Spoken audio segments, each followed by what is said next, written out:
Look what happened. Is this crazy? Fight for you, for your family, and your future. Every single day I will be fighting for you.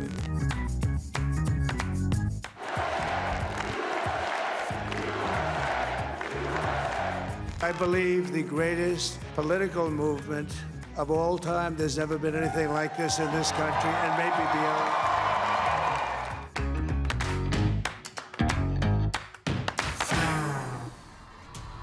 Trump is back as the President of the United States of America, and even as he ascends to the presidency again, Indian origin lawmakers are growing and expanding with every passing elections in the US.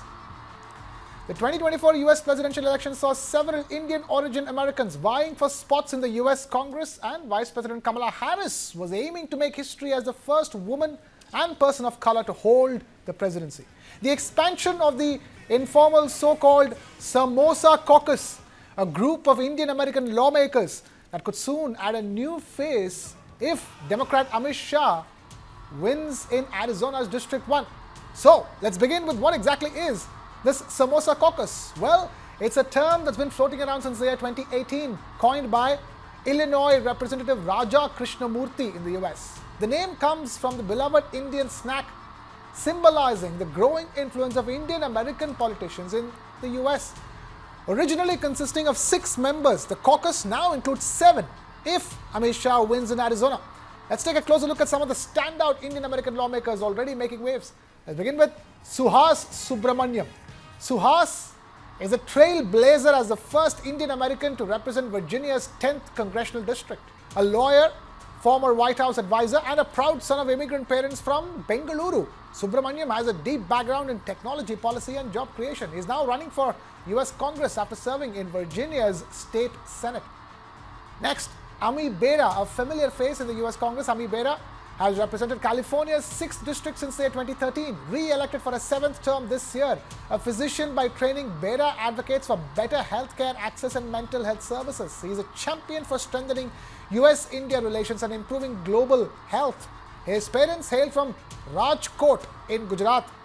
Shri Thanedar from Michigan's 13th district. Thanedar is a businessman turned politician. Born in Karnataka, Thanedar made his mark as an entrepreneur before stepping into politics. After a successful career in the chemical and pharmaceutical industries, he now represents Michigan in the US Congress, having been re-elected after a brief stint in Michigan's state assembly. Pramila Jayapal, representing Washington's 7th district. Jayapal is a powerhouse in progressive politics, advocating for policies like Medicare for all, climate action, and immigration reform. The first South Asian woman elected to the US House. She chairs the Congressional Progressive Caucus and has been a strong voice on issues of caste discrimination and social justice. Next up, Ro Khanna. Khanna served California's 17th district. He's been serving it since the year 2017, championing tech innovation and sustainable agriculture. Born to immigrant Punjabi parents, Khanna focused on bringing tech jobs to rural America and shaping future economic growth in the country. A Yale law graduate, he's made a name for himself in both the technology and policy spaces. Raja Krishnamurti, serving Illinois' 8th congressional district since 2017. Raja Krishnamurti has worked tirelessly on education and workforce development. He sits on critical committees in the House Intelligence and Oversight Committees and is a key player in US-China relations as well. And finally, Amish Shah from Arizona's District 1. Shah could be the newest addition to this Samosa Caucus. A physician with a strong background in public health, Shah has previously served in Arizona's state assembly as well. He is known for his work with the New York Jets as team physician and continues to work as an emergency room doctor as well. So, why does all of this matter? Well, the expansion of the Samosa Caucus shows how Indian American influence is growing in US politics, with these leaders advocating for policies that not only resonate within their communities but also the Indian community, and it has national impact for the US and global impact as well. The face of American politics is changing, and these lawmakers are at the forefront of that transformation. And joining us now are some very special guests. We have Ambassador Yogesh Gupta, former Indian diplomat. We also have Dr. Monish Turangbam, Director, Kalinga Institute of Indo-Pacific Studies, joining us. Thank you, Dr. Monish, for being with us. Let me begin with Ambassador Yogesh Gupta. Ambassador Yogesh Gupta, It was an interesting term when it came about in 2018, Samosa Caucus. That samosa has only gotten larger and larger in the US. Yeah. Well, yes, the term is indeed very interesting, and it is a matter of great satisfaction and happiness for us that many more lawmakers of Indian origin are getting elected to the U.S. Congress, and they are also playing a very active role in different fields, and they are making a good name for themselves. But there are three, four things that I'd like to highlight. One is that the influence of these people is increasing, but at times it may not be decisive. So we cannot leave our campaigning to only these people. As a government, as our embassy or ambassador in Washington, we have to contact not many people, including people of Indian origin, including others of non-Indian origin. Wherever our interests are involved, we have to brief them, we have to request for their support.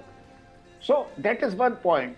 Second point is that, these people sometimes their interests may differ from that of the Indian government's interest. Sometimes, for instance, on human rights issues. Now, these people are working for, let's say, a particular lawmaker or a particular ministry or particular government department. Now, their interests at times may be different from those of ours, particularly on issues like human rights, issues like caste, issues like community. So we also have to reckon, that situation. At times, they may not be able to support our point of view, or their point of view may be against our government's point of view or our interest as a country. That's another possibility. And the third possibility is that at times, these people are hesitant to speak for India. They think that they don't owe anything in particular to India, and they are not very comfortable or coming forward to speak. So that is another situation. So what I'm trying to say is that yes, it's a good development. We should welcome it. We should keep in touch with these people. We should try to get their support wherever possible. But we should not entirely depend on them. And at times it may not be possible to get their support, or at times they may be working on their own agenda, which may be very different from our interest or our concerns. So we have to approach a much bigger number of people. We have to be sensitive to what are the sources of power. For instance, we are going to have a new president, Donald Trump coming back to the White House next month in January. Now, in case of Donald Trump, his son-in-law has been traditionally an important center of power. His daughter is also very active, and now his son, who is being projected in the media, that's third source of power. So, we have to see which of them is actually working where and how much power he wields, and we have to see who are the power centers, who are the decision makers, how we can use the new administration. Sometimes, the power centers are far removed from those in the government alone. For example, in the case of the Democrats, there was a deep state. The deep state was led by the chairman of the House Intelligence Committee. That fellow, could even tell the president that, look, you have to do a certain thing in a certain manner. So that deep state enjoyed tremendous power. So in such situations, we have to keep in mind a whole lot of other people, outside the government, or sometimes these people in the deep state may belong to the business community or the industry community. They may play a very important role. So, when you are working in such important democracies like the United States, you have to be alert, you have to keep your ears and eyes open, and you have to contact a whole lot of people to ensure that your point of view is heard, that you are able to disseminate what is your point of view and get their support. Right, stay with us, Ambassador Yogesh Gupta. Let me take this across to Dr. Munish Turangbam. Dr. Munish Turangbam, should we temper our expectations even as this Samosa Caucus grows bigger and bigger? Thank you, Krishna. Before I answer that question, I would like to take half a second, half a minute to tell you that what we are seeing with the so-called Samosa Caucus is this growth from being seen as a model minority with one of the highest median incomes in the country to becoming a political force, to gradually becoming a political force. So there is a definite shift in how the Indian American community is being seen and the kind of influence that they are having in the American beltway in the policy making circles. So that is given, that's there. We cannot deny that. They are becoming regular movers and shakers of the American political system. And it has come a long way from the 1950s when uh, a man from Punjab, Dilip Song Singh, became the first non-Abrahamic faith person to ever become a U.S. congressman. So it has come a long way from that, and it has become more regular now to see Indian Americans being elected from the districts in the congressional elections. So this is very much a positive sign. But I agree with what Ambassador was also saying in terms of tempering our expectations of what we can really expect from the so-called Samosa Caucus in the U.S. Congress, because they are, after all, representatives of the districts in America elected by the American citizens uh, to, to put forward the, congressional district concerns in the first place from where they are elected, and also to talk about national issues of the United States, which may or may not concern India's interests. And as rightly pointed out by the ambassador, sometimes those interests may also not align perfectly. They may be misaligned. So we have to temper our expectations. We have to broaden uh, uh, you know our voices within the American Beltway.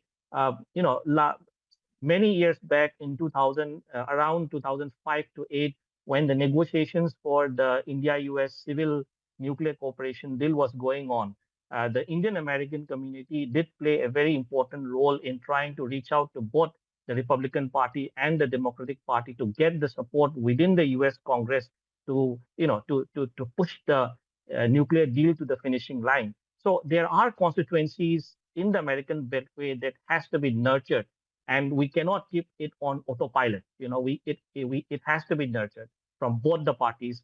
And I think it's also important to see that a recent study has pointed out that while the Indian American community largely votes the Democratic Party, and you see that all the six are from the Democratic Party, there are leaders rising within the Republican Party. Also, we have had the case of Nikki Haley and Bobby Jindal. Uh, I think there is a shift which is seen in terms of the Indian American community slowly sort of shifting, not entirely, but there is a small shift also in seen in how the Indian American community, sections of the Indian American community is leaning towards the Republican Party. And there is a shift even within the sections of the Indian American community of younger Indian male sort of leaning more towards the Republican Party. So you can see even a gender gap, in particularly in this election of 2024. Ambassador Yogesh Gupta, one is this Samosa Caucus and what it means for representation of the Indian community, in the administrative seat of power in the US, and the other is the hope that, for the Indian diaspora, Indian, in the middle of, visa issues, Indian students over there, it would make sense that, it will be these Indian origin lawmakers who will be able to, represent them and their issues. Well, at times they may and at times they may not.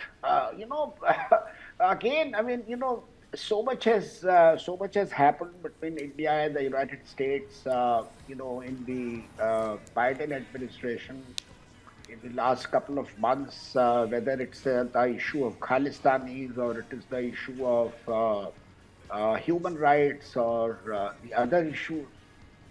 Now, there are a whole lot of people in the Biden administration who are of Indian origin, but not many of them were able to do very much or were effective enough or were willing enough. So, we should keep trying, we should explore all options, but at the same time, we should also know the limitations that, at times the interests of these people are very different from those of ours. So, we have to explore a range of options, and ultimately, what matters is how strong, what is the strength of your country? How strong your government or your country is, and how strong, you can impact the other country. Now, look at the case of President Trump. He has such a nice equation with Prime Minister Modi. Prime Minister Modi was able to speak to President Trump elect, in a matter of hours after his election. So India's power, comprehensive power, is rising with the growth of our economy, with the growth of our diaspora, with the growth of our industry, with the growth of our technology and military sectors, and so on. So we will enjoy more and more power, but again, we have to explore a range of options, and we can't depend on just one or two or a few lawmakers. At times they may help us, at times they may not. At times they may help us, at times they may not. Dr. Monish Torungbam, the question always when an Indian origin lawmaker or anybody from Indian origin makes waves is that what it means for the Indian community and what it's meant to signal going forward as well. Despite the fact that you have a Republican president, you see so much support from the Indian American community towards the Republican Party, and that these are shifting times for the Indian American community in the US. Uh, I think it's also a reflection of the fact that the Indian American community, at least in their voting patterns, is not a monolithic group. So I think we will see. We have to we have to watch keenly, and we will see these shifts happening in the voting patterns of the Indian American community. And the question, I think, the question that arises when an Indian American lawmaker gets elected in the US Congress is, first of all, what they would do for the districts from where they are elected in the first place, the congressional districts. And we cannot forget the fact that they're American citizens elected by the American citizens, and not just by Indian Americans. They have been elected from their districts across a rainbow coalition of voters who have voted for them for certain issues that they are that those districts, those local voters are concerned about. So their first duty would be in terms of, you know, fulfilling the commitments that they have made to their own districts from where they are elected, and to the nation and to the national duty of being an American citizen sitting as a lawmaker in the U.S. Congress. And so, after that comes the last question of whether or not their being elected as a lawmaker will be of any good to India. I think that lies very low at the priority level. If they works out, it's fine. If they don't work out, it was expected, because they are American lawmakers. They're going to make laws which serve the interests of America. It's our duty then to make sure that we create the kind of political constituencies, support constituencies across the board, you know, in the United States, that makes us sure that our interests are promoted and protected as far as the relationship is concerned. And I think that, you know, strength respects strength. As far as the Indian economy is growing, as far as we are progressing as one of the largest economies in the world, I think the relationship is on a strong pedestal. So, you know, we have to make sure that we grow strong as a country in order to make sure that the India-US relationship grows in the way that it is growing, and we should uh, see the possibilities, but also the limitations of the growing strength of the diaspora in the United States. Ambassador Yogesh Gupta, former Indian diplomat, is with us on the broadcast. Ambassador Yogesh Gupta, even as we're discussing the Samosa Caucus, we have to keep in mind you had an Indian origin man of Tamil origin once upon a time running to be the president. In this election, he dropped out. I'm talking about Vivek Ramaswamy, and then you had somebody like Kamala Harris, even who was also of half Indian origin, if not full Indian origin, in the running to be the president of the country, eventually losing to Donald Trump. And now, with Donald Trump's ascension, his vice president J.D. Vance has a Indian origin wife from Andhra Pradesh. So in that sense, there is that Indian influence has crept in so much, especially at this stage of American politics. It's for me. Yes, Yogesh. Okay. No, there are a few things. First of all, we have to separate the importance, the status, the position that our people are occupying in the US administration, in the US Congress, and in other branches of the US, let's say, industry or businesses and so on. We are very happy that our diaspora is doing that. We are very glad that they are occupying important positions. But, as we have discussed so far, at times, their interests may be very different from those of our government's interest or our country's interest. Take the recent example of the presidential election. Now, most Indians, or many Indians, were, let's say, in favor of President Trump, not Kamala Harris. Though Kamala Harris has an Indian origin. Reason is because Kamala Harris was virtually, first of all, she was not so much experienced. Secondly, she was just going by the position taken by President Biden and his Democratic Party. And in many cases, that position was in conflict with our national interest. So we were not happy, for instance, the way Kamala Harris was trying to support the issue of Kashmir or the human rights in Kashmir or the issue of Khalistanis or the issue of what the Americans call transnational repression and so on. Because their point of view did not adequately take into account our national position or did not adequately take into account our national perspective or our interest. Whereas take the case of the Hindus in Bangladesh. President Donald Trump, he came out forcefully, strongly in favor of the Hindus in Bangladesh and said that this nonsense must stop. Whereas Kamala Harris was quiet. Kamala Harris didn't do anything. And the administration of Joe Biden was, of course, supporting this new fellow, Muhammad Yunus, who is their client or who's their crony.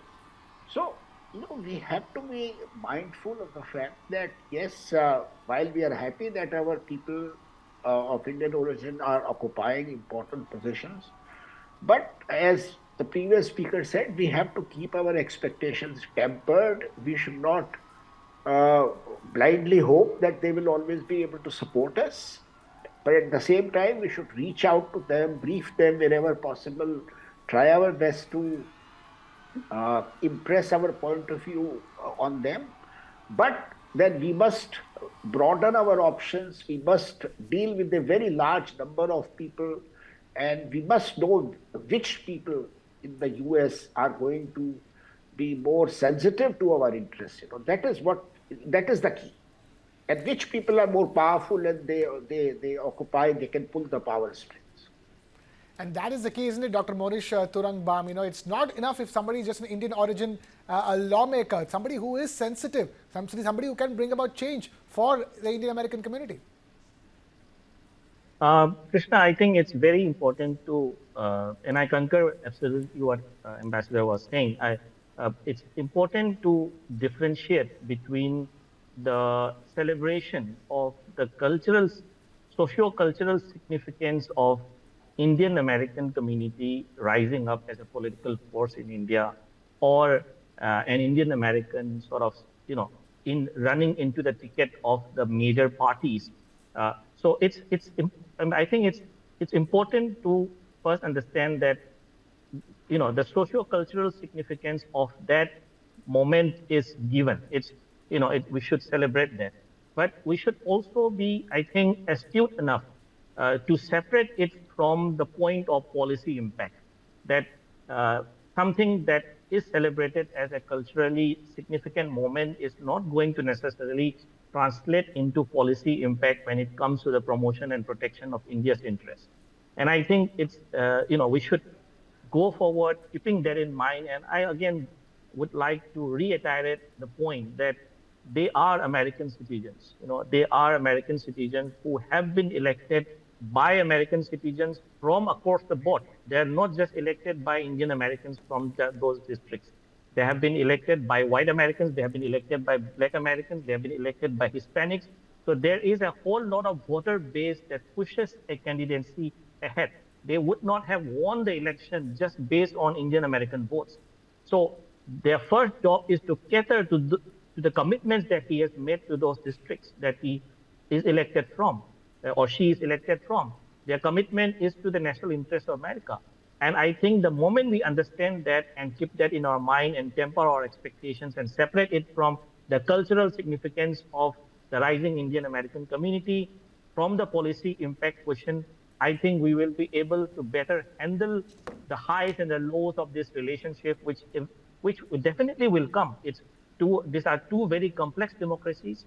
There will be highs and lows in this relationship, and we need to understand this, temper our expectations, and go ahead with a very realpolitik mind of how to, as the ambassador, how to cut into the power corridors of the U.S. new presidency and get what is best for the relationship and for us.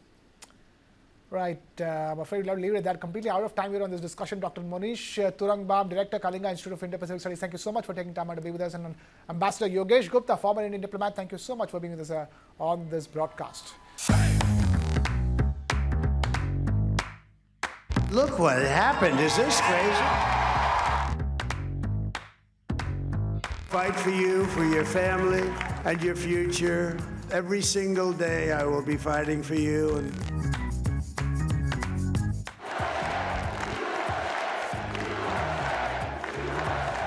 I believe the greatest political movement of all time. There's never been anything like this in this country and maybe beyond.